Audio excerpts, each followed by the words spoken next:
What mistakes do you think adults make when they design a city? That they make too many buildings.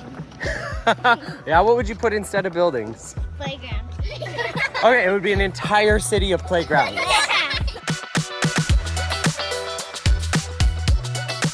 Sika Walks and Talks is a community-led program that allows people to connect to their community, to foster a sense of belonging, connection, and identity. I had a hypothesis that there were people in the community who might have interesting lenses, see opportunity that we could leverage. And so this is sort of where the seed of Walks Talks is born. In the summer, I have to entertain my kids for 2 full months. We'll do a lot of things, but it was always based on where the washrooms were. Somebody said, it would be really nice to have a skating rink in this community. And it's like, oh, well, we do. And we used it for the first time this winter. But it's almost like 5 communities that don't interface with each other very well. Through each walk and talk, we uncovered various themes that emerged. There is a need for safer, inclusive, and welcoming environments, a want for community connection and activation, more places to gather, and for Sika to cultivate a sense of community and identity.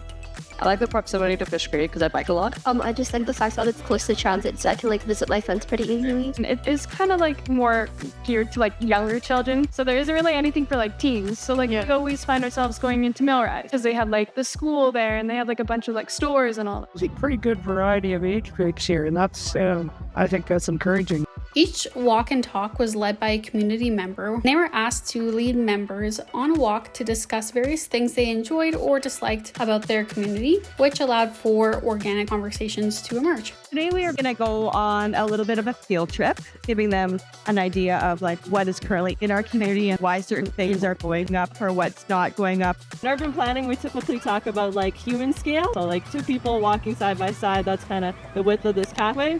And then if we look more in this area, things are designed more for the car scale. So you have a really wide road, and then people are kind of just meant to walk along the edges. You'll notice someone's tagged the library. How do we create that sense of ownership, that all ages have things to do and feel like the community is theirs and they need to take care of it rather than tag it?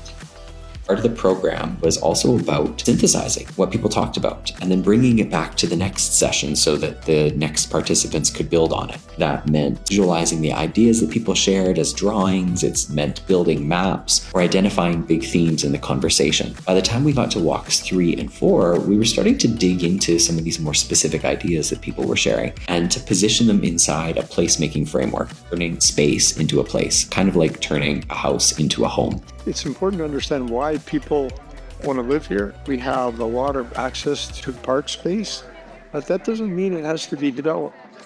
I'd like to see it left as that. It could do better having some sorts of social areas where people can meet and actually maybe buy their coffee or buy a muffin. I guess to make things better, we'd want more, places to sit, more park benches. So the final outcomes of this are going to be a few things.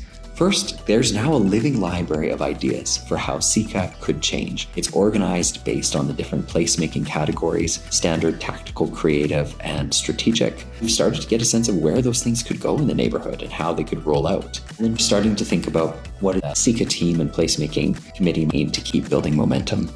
I think the most important is that we can get more, people together to treat the community. For me, I think it was just nice to be able to see everyone else's opinions, because obviously we have small kids and we have sort of that lens, but to be able to see how people enjoy the space differently, it's really interesting. When we moved into this neighborhood, I just felt isolated. I experienced enough things bringing my neighbors and my family together. But I love the things that the community association is doing, the gatherings, the events.